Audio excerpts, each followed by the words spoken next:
Look, I want to have an agreement with Iran. We're fairly close to an agreement. We are fairly close to a pretty good agreement. It's got to be better than pretty good, though, but it's got to be, I'd much prefer an agreement. As long as I think there is an agreement, I don't want them going in because I think I would blow it. Might help it, actually, but it also could blow it. But we've had very good discussions with Iran. Whether or not we get there, I can't tell you, but it'll happen soon. How imminent is an Israeli strike on Iran? Well, I don't want to say imminent, but it looks like it's something that could very well happen.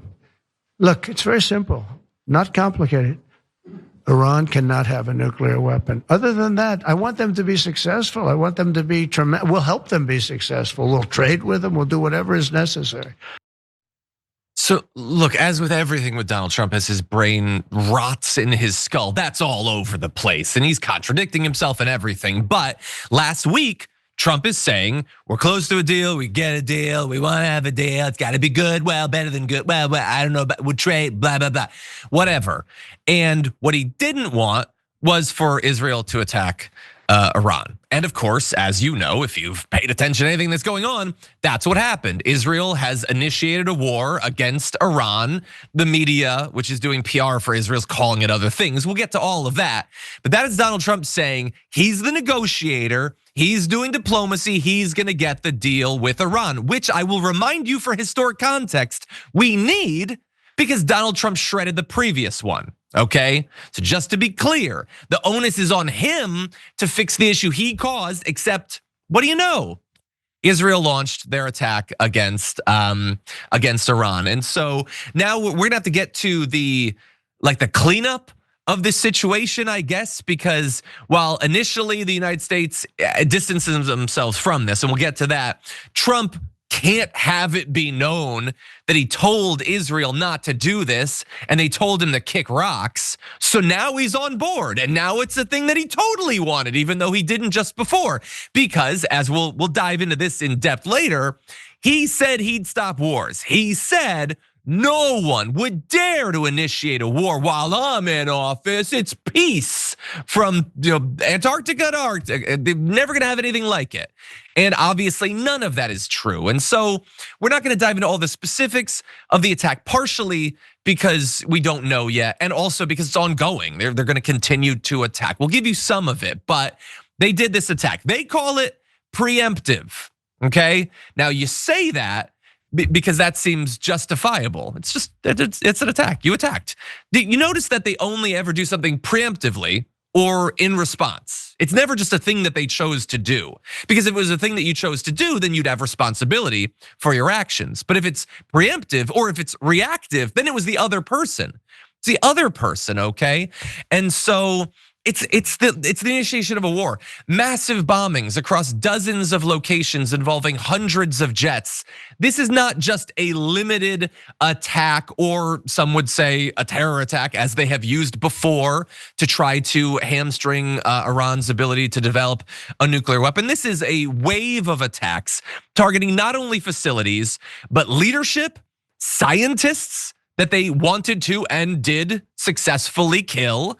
And Netanyahu is saying that it's gonna last multiple days. Again, they've used hundreds of jets. Iran launched 100 drones towards Israel. As far as we know, that has basically had no effect, as it had no effect the last time that Israel attacked Iran inside of their own territory. But they say it's gonna continue, and they say it's a last resort to prevent a nuclear armed Iran, which is not necessarily untrue. It's possible that Iran was getting close to a nuclear weapon. We've been presented with absolutely no evidence of that. Not that we could necessarily trust it if we did. If you lived through the Iraq invasion, you know that you can't necessarily trust that stuff. But that's the excuse that they're giving at this point. Again, we don't know.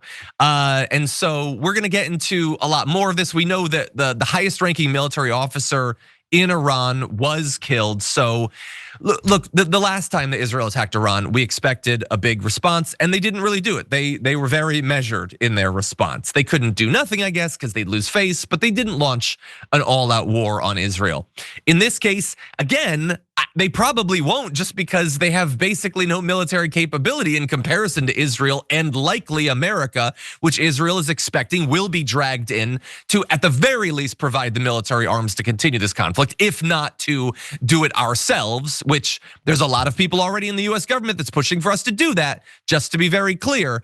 But it's likely that they're gonna feel more pressure to do something about this. And look, we'll get into, I want Brett to get a chance to talk before I go into what Donald Trump is saying about this. But I just want to remind everyone, they're saying we have to do this because Iran is about to have a nuclear weapon, which is obviously unacceptable, because if they have a nuclear weapon, then you can always fear that they might use it against you. And I just want to be very clear, that is only true if it's Iran.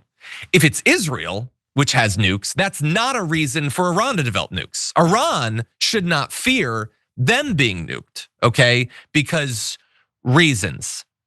We don't really talk about the reasons. I suppose the idea is that Israel's a more responsible country.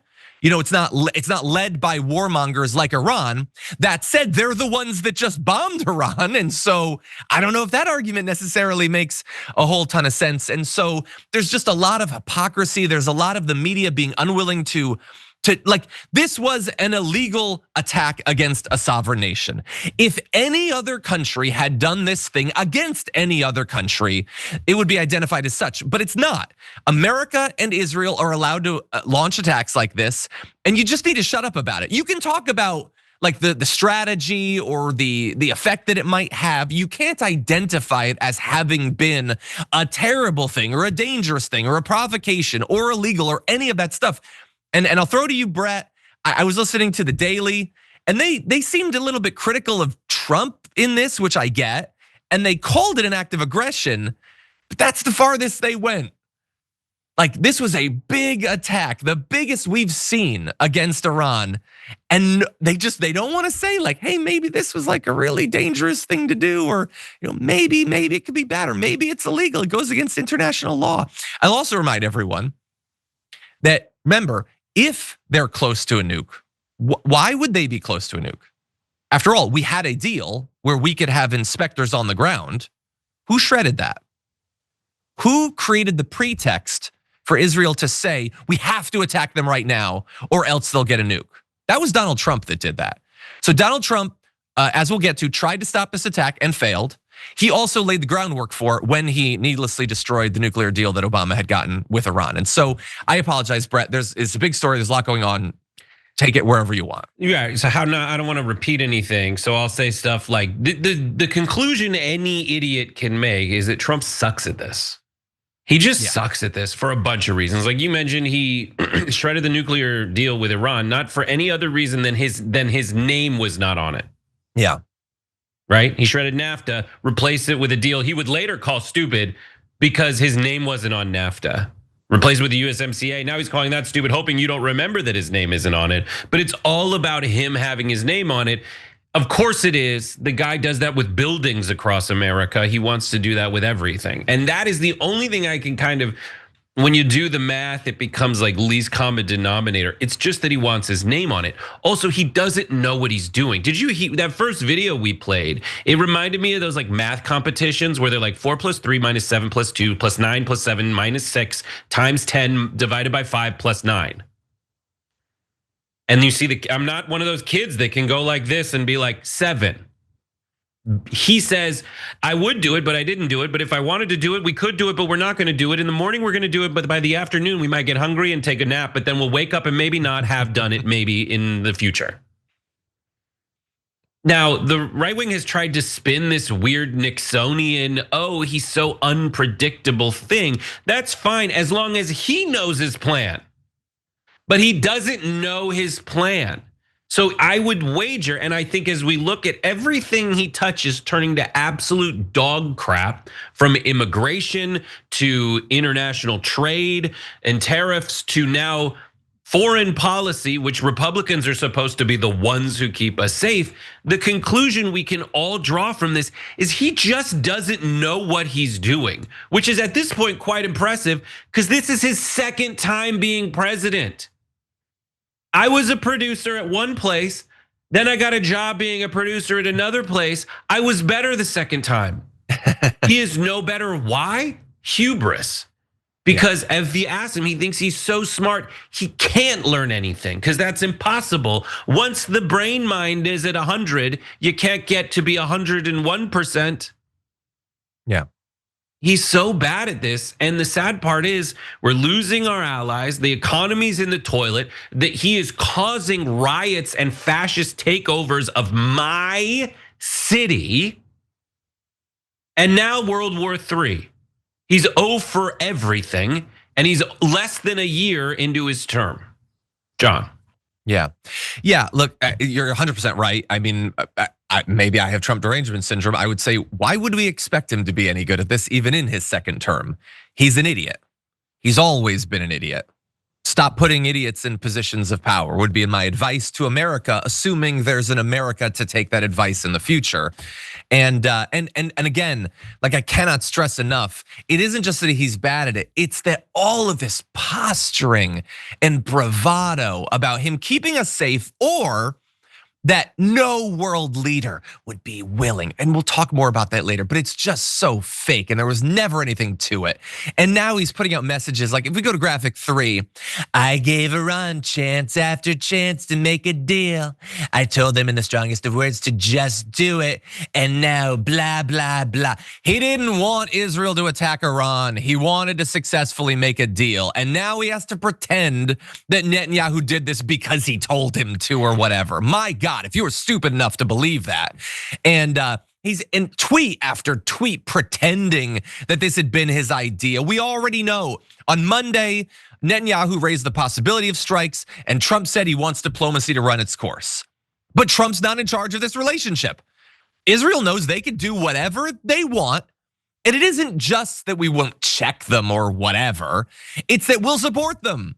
They can drag us into whatever war they want. And we'll get to other politicians talking about this. Trump is the submissive in this relationship. He is not driving anything. Netanyahu makes the decisions, and then Trump does PR for him on Truth Social. That's what your big bad God emperor has been reduced to, everyone. And to be very clear, Marco Rubio, in the initial aftermath of it, he'd been like, Israel took unilateral action. We weren't involved in it. Just want to be clear about that. Oops, no, I guess the official line is they were. Now, Marco Rubio was being honest in that. It was a thing that we knew could happen, but it wasn't a thing we were involved in. But now it's like, oh no, I guess we have to posture and pretend that we actually wanted this. Clowns, absolute clowns.